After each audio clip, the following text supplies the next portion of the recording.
Setelah saya banyak ikut kajian, terus pengajian YouTube kayak AA Gim yang kayak gitu, di Hidayat ternyata Islam itu di waktu di Mekah itu teman saya udah minum pil tapi dia haid. Saya di situ alhamdulillah saya nggak haid selama di sana itu bisa arba'in, terus bisa sholat sunnah sebanyak-banyaknya di sana. Terus di sana juga teman saya mendapat cobaan kayak sakit lah, atau katanya fotonya juga jungkir balik karena gimana gitu kan, dia salah, mungkin ada salah ngomong apa gitu, tuh foto saya kok gini, kok kebalik gini gitu. Terus teman saya juga ke toilet gitu, dibilang ada kotoran banyak gitu kan, nggak bisa masuk, tapi setelah dilihat kok nggak ada gitu kan itu. Tapi saya tidak mengalami hal itu, saya cuman waktu itu mengalami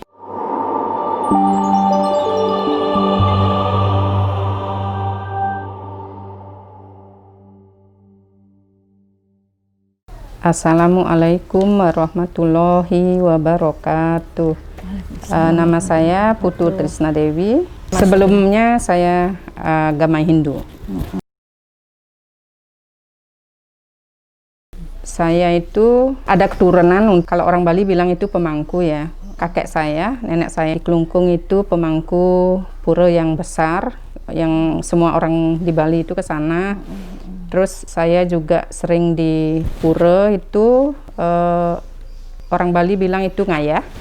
Setiap ada odalan itu purnama kapat gitu, kita di situ tuh harus ngayah. Terus saya juga pernah kalau orang Bali bilang mewinten. Mewintennya itu besar, pakai kepala kebo, nginjak kepala kebo yang kayak gitu tuh, karena puranya besar kan, pura umat Hindu. Nah, setelah saya tamat SMP SMA gitu, keluar dari sana itu saya kerja di tempat kerja itu banyak sih teman-teman Hindu, tapi nggak tahu kenapa saya itu kenal sama suami yang sekarang, padahal Muslim. Tapi sebelumnya sih dari orang tua itu sebelumnya disuruh mereka masuk Hindu gitu kan, ajak masuk Hindu aja katanya gitu. Oh, berarti orang tua yang ngajak suami dulu? Disuruh mau nggak masuk Hindu katanya gitu, biar saya nggak ke Muslim gitu kan. Ya kalau suami saya kan calon dulu tuh bilang disuruh masuk Hindu tuh, ngapain katanya, orang saya keluarga besar. Ini saya Islam semua katanya gitu.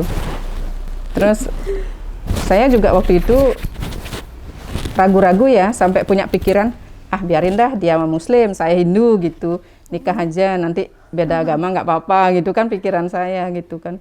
Terus lama-lama saya dikasih masukan sama orang tua saya, sama kakek saya juga ngerti gitu kan, nggak usah, kalau memang mau Muslim aja gitu, satu-satu aja, nanti kasihan anaknya bingung, nanti mau ikut mamanya, mau ikut bapaknya gitu kan. Terus saya nikah sama suami, tapi kalau ada odalan saya masih pulang. Kadang kalau ini tuh saya masih pakai kebaya gitu kan, masih ini. Dulunya itu saya masih kepingin gitu loh, masih kepingin ikut kayak ke pura, kemana, ke setiap rumah itu kan ada sanggah itu. Tapi saat itu sudah masuk Islam ya? Sudah nikah, tapi kan belum belum dapat hidayahnya, belum ngerti gitu. Tapi lama-lama punya anak, terus anak mau sekolah juga TK, terus harus belajar ngaji segala macam. Terus ada Bu Aja Hendro gitu kan, diajak ke ikut kaum muslimah, terus ada pengajian ikut gini tuh. Kayaknya di sana saya baru dapat hidayah bahwa gimana sih Islam itu gitu, harus nggak boleh nggak boleh mendua, harus fokus gitu kan, satu harus salah. Anak juga mau sekolah gitu kan. Nah, anak saya yang pertama itu kan di Batuta, TPQ gitu kan, nganter dia sekolah, terus ada pengajian, terus ikut-ikut gitu kan, ada yang belajar ngaji, ibu-ibu perkumpulan. Semenjak itu saya fokus belajar Islam, ingin tahu Islam tuh kayak gimana, terus baca-baca, terus ikut pengajian, ikut gini. Nah, akhirnya sampai saya niat saya harus nabung nih tiap bulannya, saya harus naik haji gitu. Saya harus ajak suami saya gitu. Karena saya juga tidak pernah dipaksa sama suami saya. Maksudnya nggak harus belajar gini, harusnya saya yang malah gini. Suami saya soalnya ya agak longgar, agak membebaskan gitu, nggak mau maksa gitu. Akhirnya saya yang belajar, anak-anak ngaji, saya ikut, kan datangkan guru ke rumah itu, anak-anak saya ikut gitu ngaji. Akhirnya kayaknya saya harus fokus, harus satu nih, harus Islam gitu. Akhirnya saya nabung tiap bulan, nabung 3 tahun kalau nggak salah tuh, saya sama Bu Ajah ini akhirnya berangkat 2012 naik haji, alhamdulillah. Berdua aja? Enggak, sama suami. Oh, sama suami. Ibunya sama suami, saya sama suami gitu. Terus akhirnya saya juga dulu kan anak saya pertama 2 cewek-cewek. Mas Muhammad bilang, lagi 1 dong, pasti dikasih sama Allah cowok gitu. Berdoa, alhamdulillah dikasih cowok. Jadi anak saya 3, cewek-cewek cowok. Kayaknya komplit, kayaknya gimana ya, pokoknya alhamdulillah itu mantep. Terus saya udah ya maksudnya bisa membedakan mana yang acara agama, keagamaan, mana yang enggak gitu. Kalau sama keluarga, kalau ada acara-acara apa juga saya enggak begitu, ada odalan, ada apa tuh saya udah enggak ini lagi.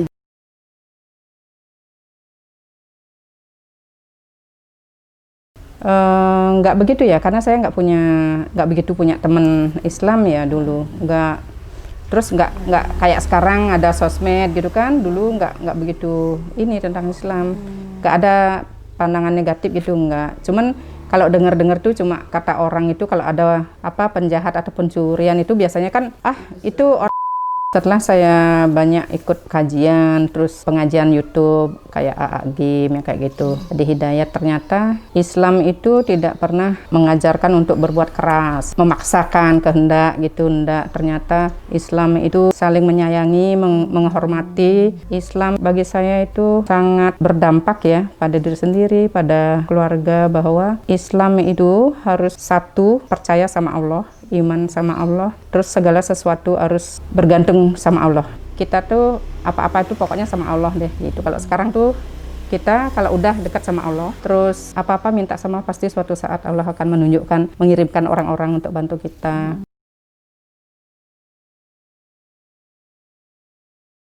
Nggak mikirin ke sana, saya nggak mikirin Islam tuh kayak apa, terus gimana sholatnya, terus gimana puasanya, nggak mikir sama sekali saya. Yang penting nikah gitu aja, syahadat, terus nikah, terus saya masih sering pulang, ada upacara lah, ada apa gitu. Saya setiap ini anterin saya pulang, ada odalan, anterin saya pulang, ada ini. Karena juga suami, karena nggak mau maksakan, karena saya minta ini dia mau gitu kan nganter. Tapi setelah saya belajar, setelah ikut pengajian tentang ini, baru saya menata, terus baru saya, Islam ternyata harus gini, harus puasa, harus awal-awal saya puasa juga kalau Ramadan gitu saya sering setengah hari aja. Apalagi saya kalau kerja gitu kan, karena saya kerja di rumah saya puasa, nanti sampai di hotel saya makan sembunyi dari suami. Gitu. Dulu saya kayak gitu. Tapi semenjak anak-anak saya kan harus ngajarin anak-anak nih. Ya, di situ kayaknya saya bareng belajarnya itu sama anak-anak deh. Anak-anak harus mengikuti ajaran Islam, terus saya juga ikut belajar gitu. Anak saya mulai TK kecil di IC ya. Pelajarannya apa? Kita kan harus nemenin tuh baca buku-bukunya juga gitu.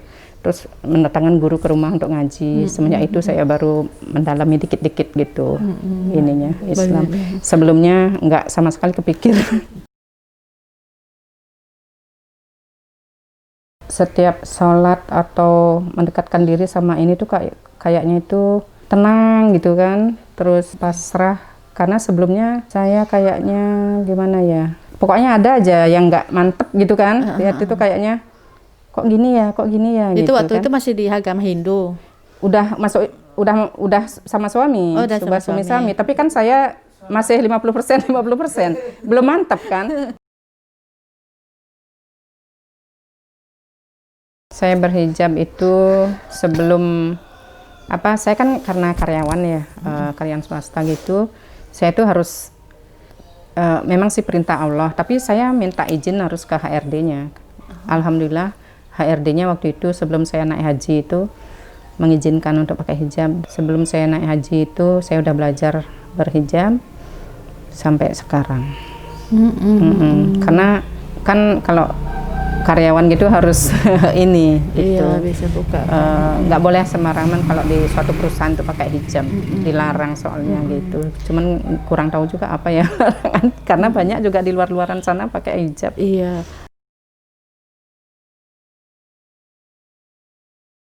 Di samping perintah Allah ya dalam Al-Quran itu kan ada ya, disuruh tutuplah aurat gitu kan. Terus kok kayaknya nyaman kemana-mana itu kayaknya kok aman gitu.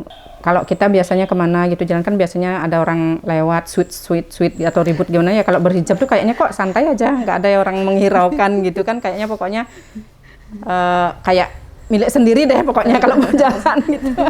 Nggak ada yang ganggu, nyaman aja saya. Berarti Gimana dulu gitu. pernah ya disuit-suit sama orang juga ya? Sering kan dulu kita nggak tahu kan, masih pakai yang ketat, terus pakai bajunya jalan-jalan gitu pakai celana pendek gitu kan dulu. Ya masa Allah, zaman jahiliyah.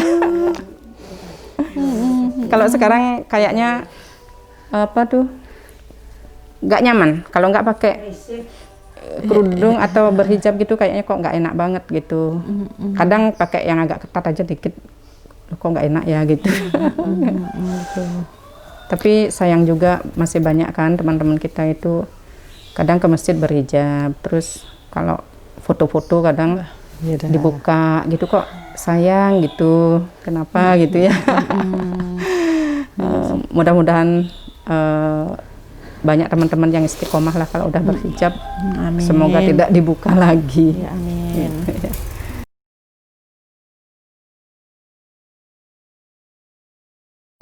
Cobaannya sih banyak ya, cobaan ya. Baru-baru saya nikah itu bapak meninggalkan gitu kan, bapak enggak ada, terus saya harus juga bantu orang tua kan, ibu sama adik-adik saya. Terus setelah itu adik ipar saya cowok ini tabrakan, pulang mau Idul Fitri gitu, pulang tabrakan jatuh di negara, meninggal. Terus saya juga harus nguruskan di sini sama Mas Bawang, ngurus pemakaman segala macam kan, dari Rumah Sakit Tabanan. Terus pada saat itu juga tahu-tahu suami saya nabrak mobil orang kan dari belakang. Pada saat ngurus mayat itu bolak-balik Tabanan sini kan, di Rumah Sakit Tabanan itu. Tapi ya Allah, cobaannya bertubi-tubi gitu kan. Waktu itu tuh adik ipar saya meninggal, dikubur, diurus di sini, dikubur sebelum hari raya itu, 2 hari sebelum hari raya dikubur. Ada teman yang bantu di Tanjung dikubur. Saya juga harus pulang nganter masnya, harus jadi wali karena adiknya menikah di Jawa. Saya pernah estafet tuh dari Bali Jawa itu, karena mobilnya habis nabrak orang gitu kan, tak bisa pulang mobil, terus estafet naik bus gitu. Terus adik yang satunya kan dia berdua nih boncengan, adik yang satunya patah paha sama tangannya, dia masih di Tabanan di rumah sakit. Pertama ngurus mayat adiknya yang harus dikubur, kedua ngurus adiknya yang patah tulang di Tabanan, ketiga harus pulang jadi wali, adiknya nikah. Itu kayaknya begitu mendengar itu kayaknya gimana gitu, lemes gitu, nggak bisa ya, tapi alhamdulillah kita jadi bertambah kuat, bertambah ini keiman. Yang penting serahkan ke Allah apapun yang terjadi gitu. Tapi alhamdulillah kita bisa lewati. Sudah itu setelah adiknya itu tidak ada, udah itu ibunya meninggalkan kita juga harus ngurus bolak-balik. Setelah itu adik saya satu-satunya meninggalkan saya. Saya punya adik satu cowok, saya bertiga bersaudara. Adik saya udah meninggalkan duluan karena kena kanker hati, tumor. Ya, terus sekarang saya harus ngurus ibu saya di sini. Dan saya berdoa, mohon doanya supaya ibu saya dapat hidayah, semoga masuk Islam. Karena selama ini saya selalu, Mek, yuk ke masjid yuk, gitu. Mau nggak masuk Islam, gitu. Tapi kayaknya belum ini, belum bisa. Saya kepingin ibu saya dapat hidayah. Tapi kalau saya sendiri yang pingin ya, tapi saya punya adik juga cewek, mungkin sama keluarga lain mungkin nggak ngizinin gitu. Semoga Allah memberikan yang terbaik deh.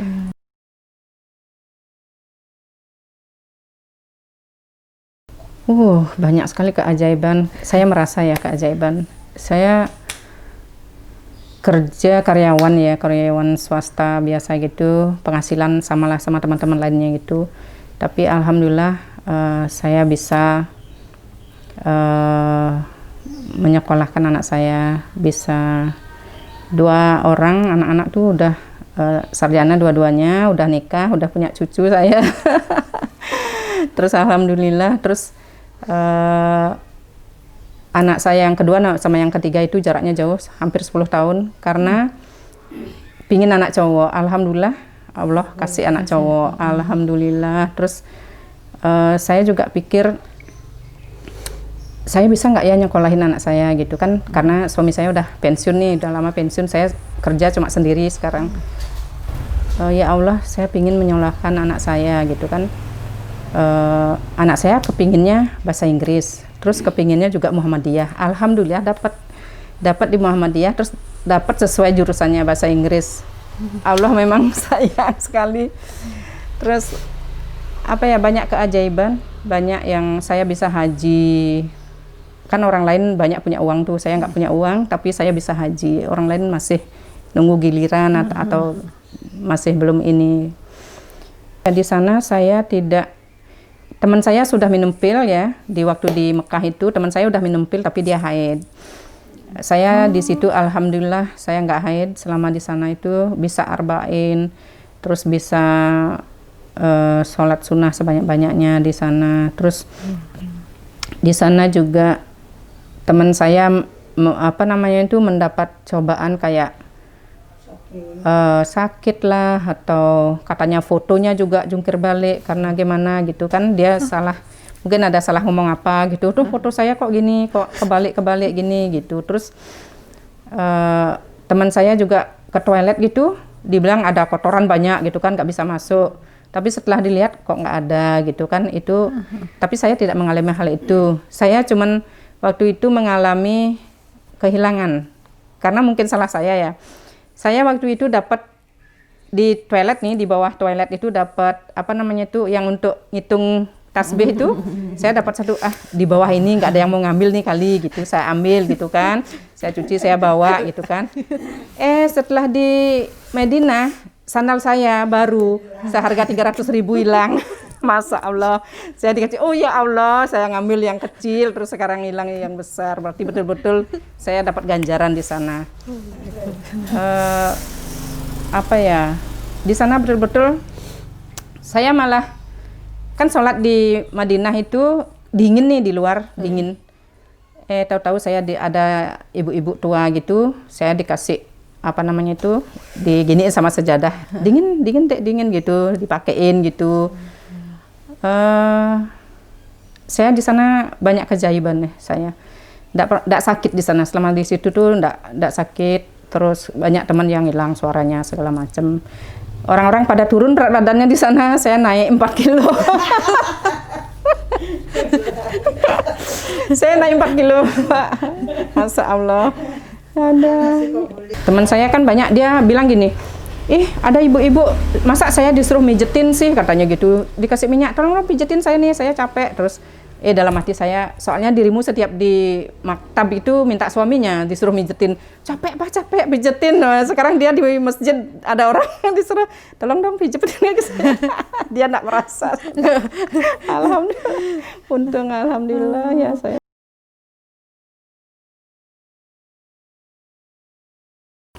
Mungkin untuk teman-teman yang masih ragu-ragu untuk masuk Islam itu, mungkin cari ustadz ya, atau teman atau siapa yang bisa membimbing.